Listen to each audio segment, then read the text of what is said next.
e com a intenção de maltratá-los.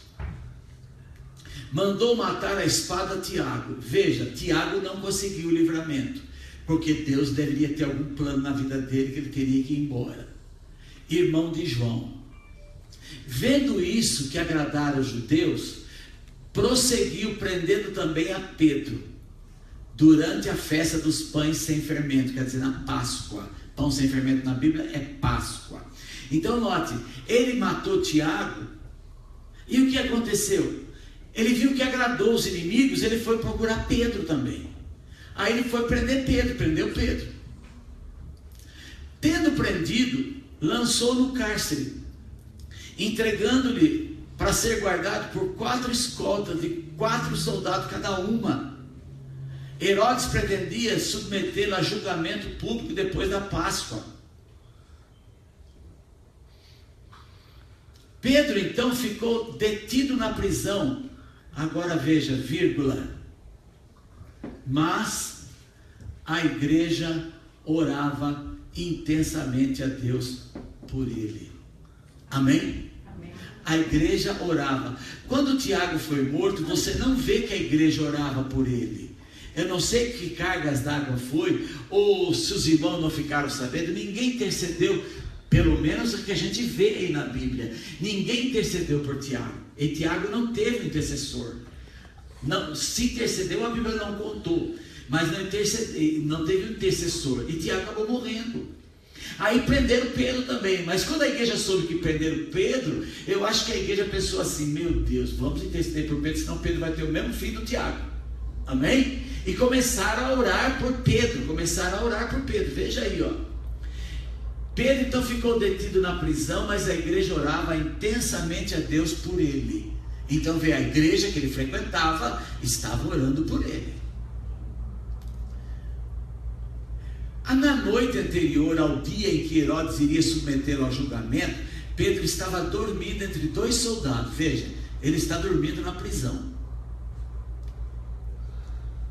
preso com 2 algemas, e sentinela montava o guarda na entrada do cárcere.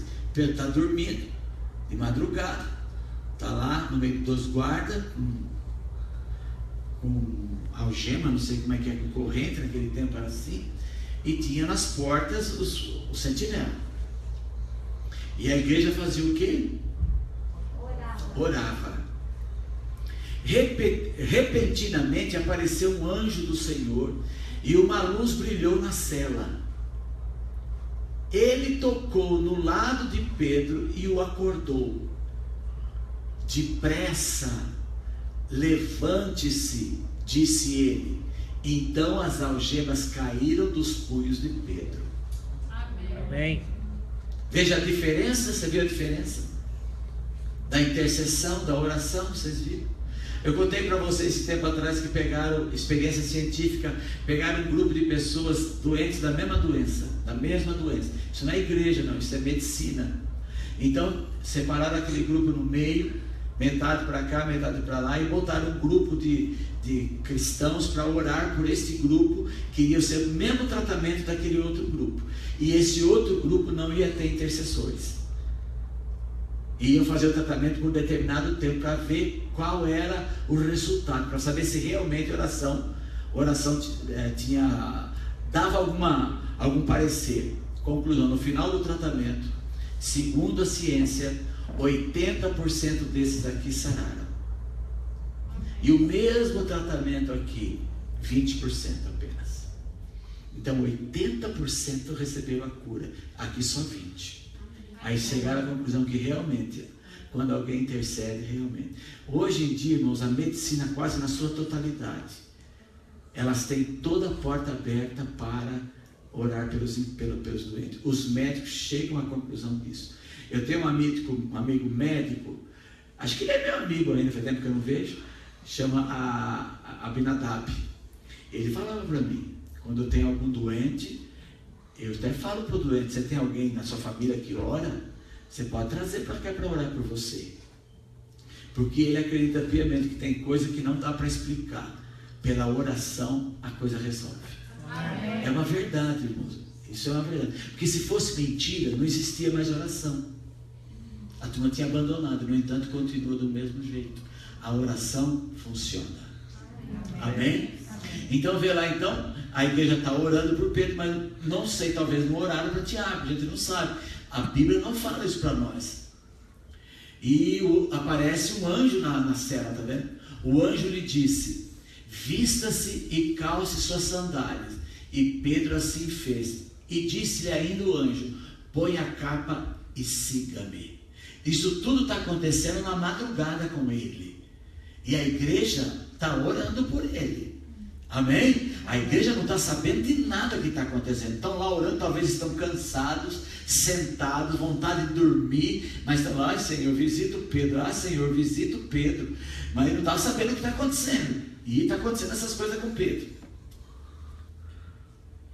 E saindo, Pedro o seguiu, não sabendo que era real o que se fazia por meio do anjo. Quer dizer, até ele estava meio: mas o que está acontecendo? Entendeu? Tudo lhe parecia uma visão. Passaram a primeira e a segunda guarda e chegaram ao portão de ferro que dava para a cidade, a saída da prisão. Este se abriu por si mesmo. Todas as vezes, irmãos, que eu entro em qualquer estabelecimento comercial, que a porta abre sozinha, eu lembro desse texto. Vocês acreditam nisso? Todo lugar, mas não passa um. Olha quantos anos que eu já vi essas portas automáticas. Pois eu chego no lugar, quando a porta abre sozinha, eu lembro desse texto aí, ó. Eu digo assim: ei, Pedro aqui para ver isso, hein? Às vezes, se eu estou com outro crente, eu até brinco, eu falo: olha aí, olha o anjo abrindo a porta para nós. Que hoje nós temos a tecnologia.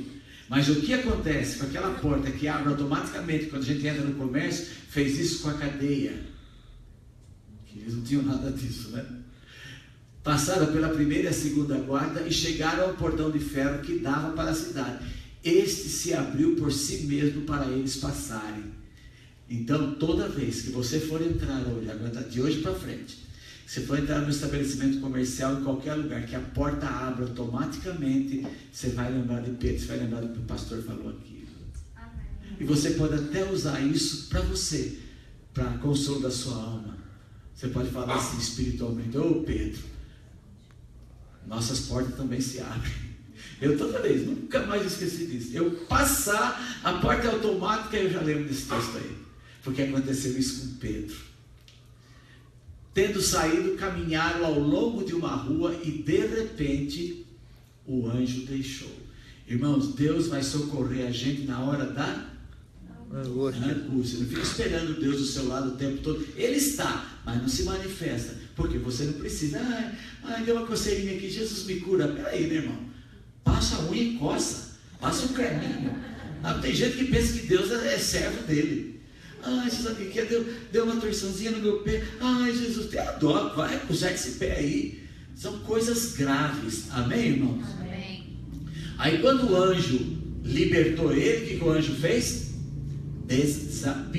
Desapareceu. Por quê? Porque já não era mais necessária a presença dele. Amém?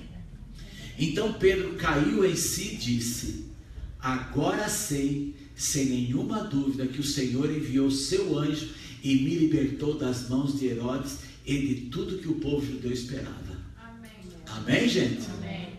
E continua: percebendo isso, ele se dirigiu à casa de Maria, mãe de João, também chamado Marcos, onde muita gente havia o quê?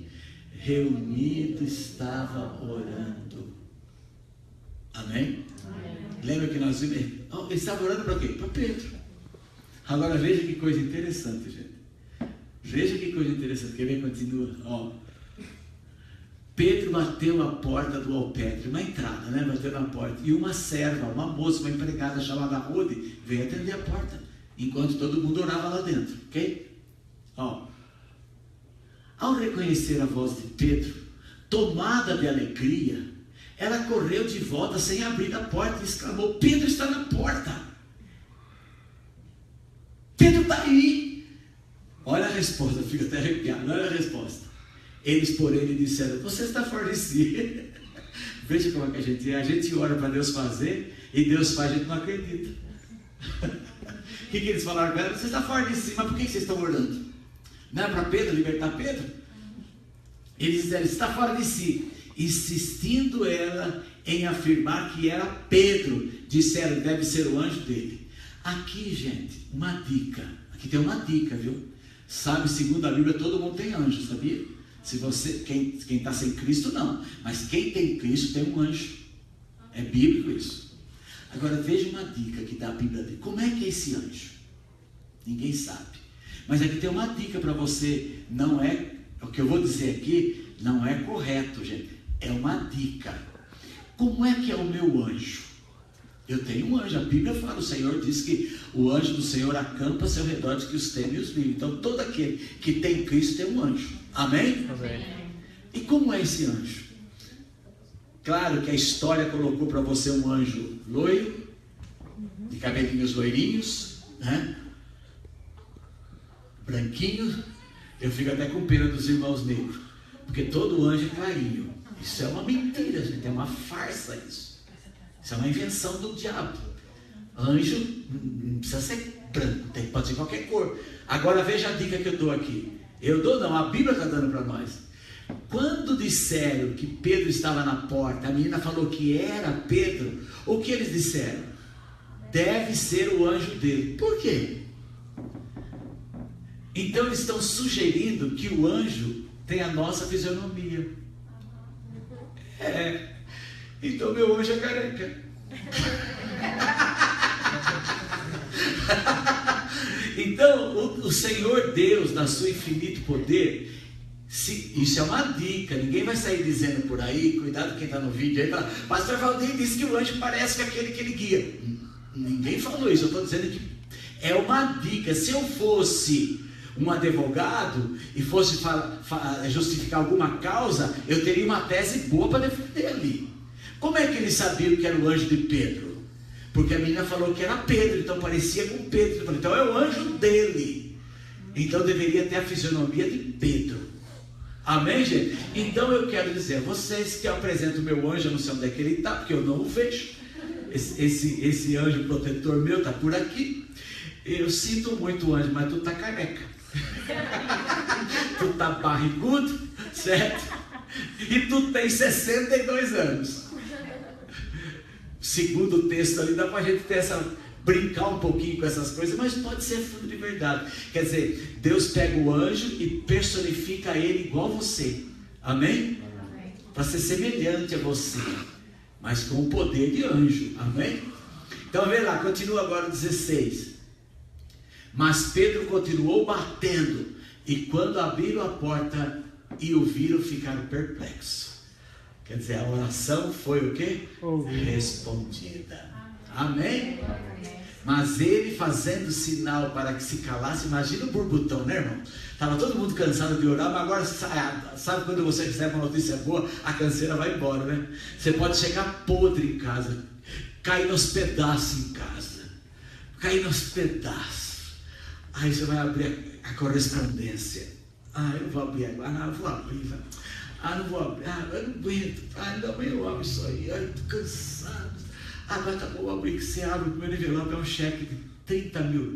Acabou a canseira. Não é verdade? Acabou a canseira, você já assim, meu Deus, para mim, como é que foi isso? Você já nota que interessante que é isso, né, irmão? O que é o psicológico? É verdade isso, gente.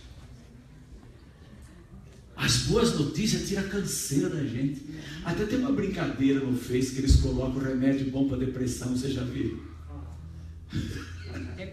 Tem um remédio que tira qualquer depressão. Você pega um maço de nota de 100, ganha ele e fica contando assim. E quanto mais você conta, mais aumenta. Diz que acaba com tudo que é estresse, que depressão. Então veja aí, então, eles estavam tão cansados de orar, mas quando viram que realmente era Pedro, né, eles ficaram eufóricos, e Pedro teve que falar, cala a boca, gente, eu quero falar. E ele conta e descreveu, agora ele descreve como o Senhor o havia tirado da prisão e disse, contem isso a Tiago e aos irmãos. Repitam isso. Agora tira o Tiago. Lembra o nome de alguém por aí. E falem agora. Contem isso e falem para quem? Fala para quem vocês quiserem. Isso chama-se testemunho. Então Pedro, quando viu o milagre, foi a fonte do milagre, e as pessoas orando, ele falou: vocês têm agora que contar para os outros e mostrar como a oração tem poder. Agora você imagina essa igreja depois. Qualquer coisa saiu orando, porque viu como Deus opera. Amém? Mas ele, fazendo-lhe sinal para que se calasse, descreveu como o Senhor o havia tirado da prisão e disse: contem isso a Tiago e aos irmãos. Então saiu e foi para outro lugar. Então, irmãos, eu encerro minha palavra nessa noite, mostrando para você, biblicamente, a importância de você estar servindo ao Senhor. Amém. Não importa o tamanho da igreja, gente. Tem gente que pensa que está em uma igreja enorme, com uma multidão, ele está mais protegido do que numa igreja do tamanho da nossa. Isso é uma incoerência, é uma falta de conhecimento bíblico tremenda. Porque essa reunião de oração aí, irmãos, eu posso garantir para você que não chegava a 50 pessoas. Não tinha, não. E no entanto Deus estava ouvindo. Amém? Amém? Porque o Senhor é tão claro que Ele fala assim: olha, se 2 ou mais pessoas, Ele coloca bem claro, 2 ou mais pessoas, pode ser 3, pode ser 1000, estiverem orando no meu nome, eu estarei no meio deles. Amém? Amém? Então que você e eu saibamos a importância de ter uma igreja, a importância de estar envolvido nesse organismo. Amém, irmão? Porque você está trabalhando, amanhã você vai trabalhar, você anda por essa cidade, você anda por esse estado, você viaja, você mexe aqui, você mexe ali, e você não pensa que o inimigo não está de olho em você e em mim. Tá. Pode ficar tranquilo que tá. Ou melhor, não fique tranquilo, tá. O anjo também tá, mas o inimigo tá. Mas quando nós estamos acobertados com a oração da igreja, estando naquela proteção, isso é fundamental. Amém? Não saia do seu campo de força. Eu gosto de explicar isso. Todo mundo aqui assistiu a Independence Day, aquele filme? Alguém assistiu já? Vocês lembram quando eles não conseguiram derrubar a nave dos alienígenas? Vocês lembram? Porque os mísseis, quando chegavam, antes de bater na nave, batia numa, como é que chama aquilo? Num campo de força, não é? Então não conseguia derrubar a nave. Um campo de força. Então eu acredito que quando você está em Cristo, firme na comunhão com Deus, na igreja, então Deus cria entre nós, na gente, assim, um campo de força. Não está dizendo que nós não vamos ter problema, mas muitos problemas, como eu já disse, eles nem chegam a nos afetar, porque é um campo de força. Outro exemplo que eu dou é como a vacina. Nenhum de nós pegamos paralisia infantil. Sabia que paralisia infantil está em todo o globo terrestre? Paralisia infantil está no globo todo o globo terrestre. Nós somos um planeta contaminado com todo tipo de doença, inclusive chama poliomielite, não é? Mas por que nós não tivemos poliomielite? E nem os nossos filhos? Porque nós somos bonzinhos? Não, porque nós somos o quê? Vacinados. Eu não sei, aqui eu não tive filho aqui, mas aqui vacina contra poliomielite, as crianças vacinam, e não tem poliomielite mais aqui. Mas por que vacina? Porque a poliomielite está aqui, ó. Você está respirando ela, ó. Cada vez que você respira e eu respiro, a gente respira a poliomielite. Nós, adultos, a poliomielite não tem poder, porque parece só dar em criança. Mas os seus filhos respiram a poliomielite e eles não pegam poliomielite. Por quê? Porque eles estão imunizados disso aí. Amém? Então, quando você está em Cristo, você está nas coisas sagradas, tem um monte de coisa diabólica que você fica imunizado. Amém? Amém? O mal não pode chegar, porque você faz parte de um grupo.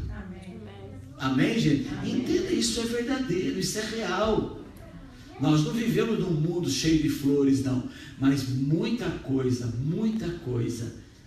não vem sobre nós por causa dessa cobertura que nós temos. Digam amém. Amém. Eu lembro que eu tive uma mãe na fé e vocês têm uma também que eu vou tirar o chapéu, a pastora Sueli. Eu oro, mas a pastora Sueli está de 1000 a 0. Vocês têm uma mulher que ora. Amém. Hoje mesmo o Bruno está ali, hoje mesmo ela foi sair, você vai aonde, Sueli? Vou orar para o Bruno. Verdade, Bruno. Ela saiu, sem falou nada. Você vai aonde? Eu vou lá orar em volta da firma do Bruno. Ela ora mesmo, irmão. Não estou porque é minha mulher, não. Ela ora mesmo. Ora mesmo. Ela ora para todo mundo. Se ela falar que vai orar para você, você pode ficar tranquilo, ela vai orar. E chama-se intercessora. A pastora é muito intercessora. Eu até brinco com ela. Falo assim, eu sei que é assim com o homem lá. Eu falo brincando com ela, sabe? Eu também oro, mas igual a ela não. Eu sou sincero em dizer isso para você. E quando eu era membro de igreja, em Limeira, era pastor Osaide. Pastor Osaide era um vagão de oração. Impressionante como aquela mulher orava. Eu orava mesmo, viu? Então é muito bom, é muito importante isso. Toma muito cuidado. Quando eu vejo as pessoas abandonando a igreja, eu falo, eles não sabem o que eles estão abandonando. Eles estão abandonando uma força sobrenatural. Eu penso nisso, tá?